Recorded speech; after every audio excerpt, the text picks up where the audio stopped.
Hi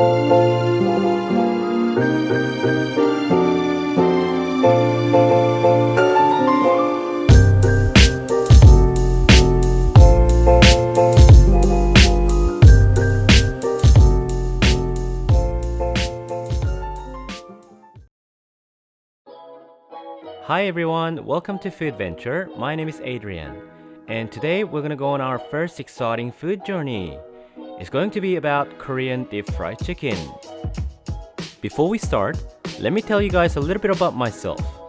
I'm the designated cook for my group of close friends, who you will come to meet in the future videos.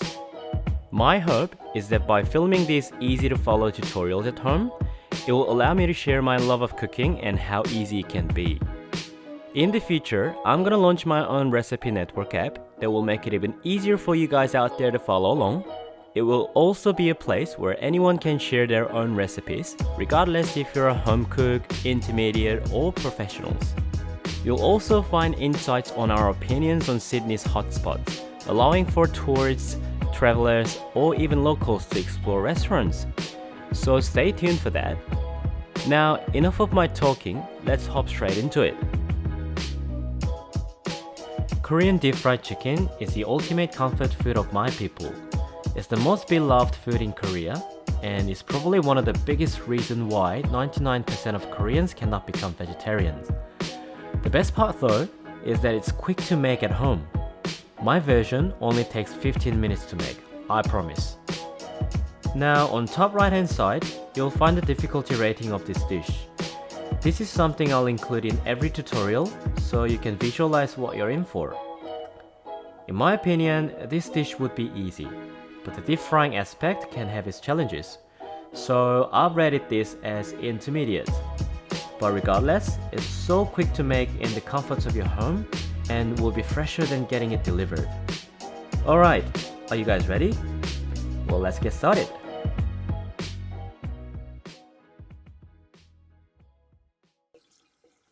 I'm going to start by washing the chicken.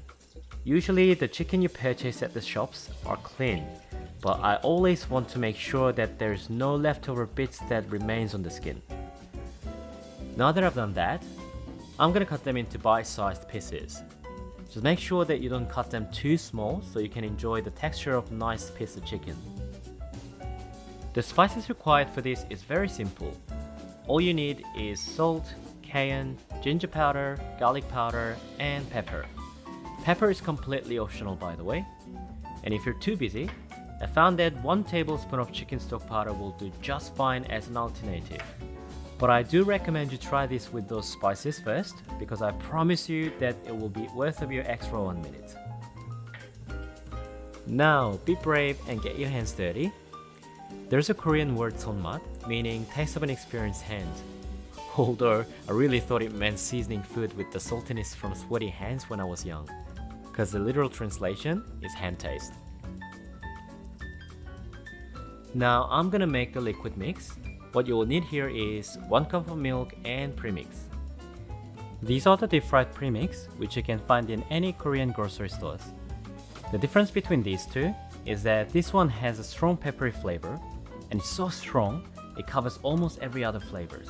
So I recommend you use this one, even though the other one specifically says it's for chickens. Okay, so here you want to make sure the liquid mix is thin enough, as I'm going to mix in more powder. Now moving on to the dry mix, I'm gonna pour another cup of premix in a plastic bag.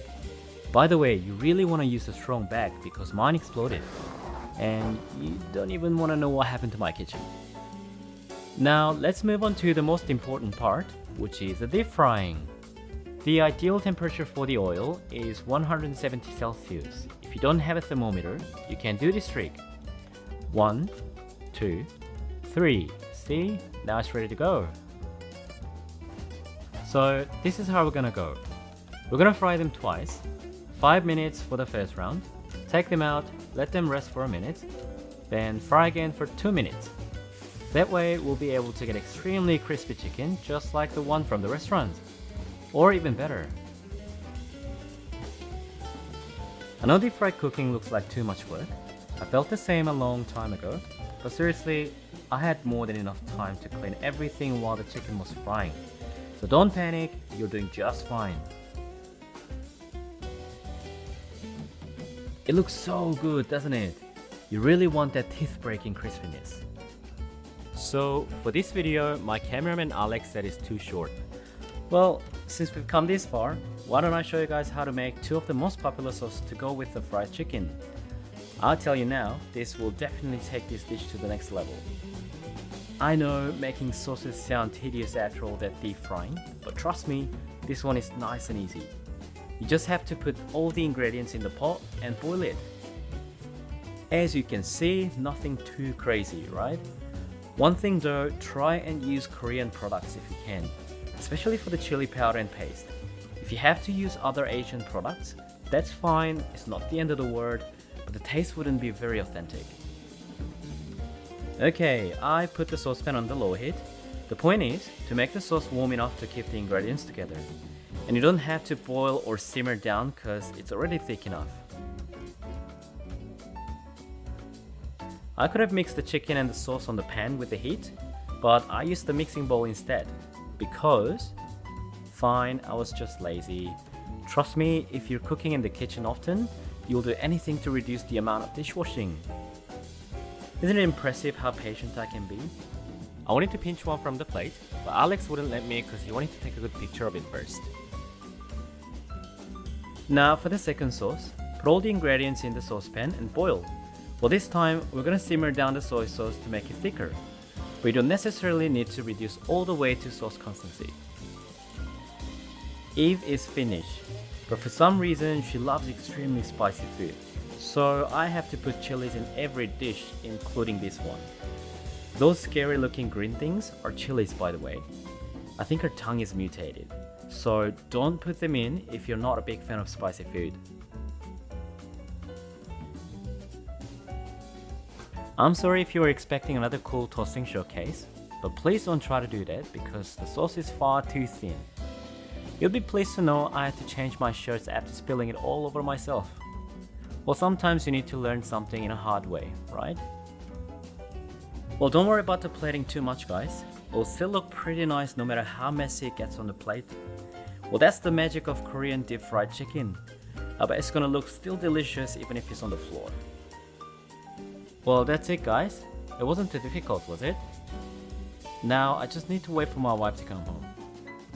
Oh wait, I think I forgot to tell her to grab some beer. It's almost a crime if you have deep fried chicken without them, so I'm gonna go make a phone call.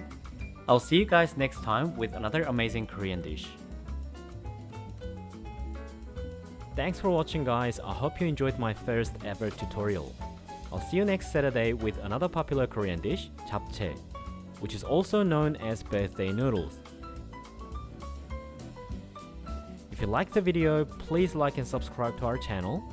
Also, if you have a cool recipe and you'd love to share with us to feature on the website, please let us know and we will credit your creation. Alright then, enjoy the weekend and see you guys when we're hungry again. Bye!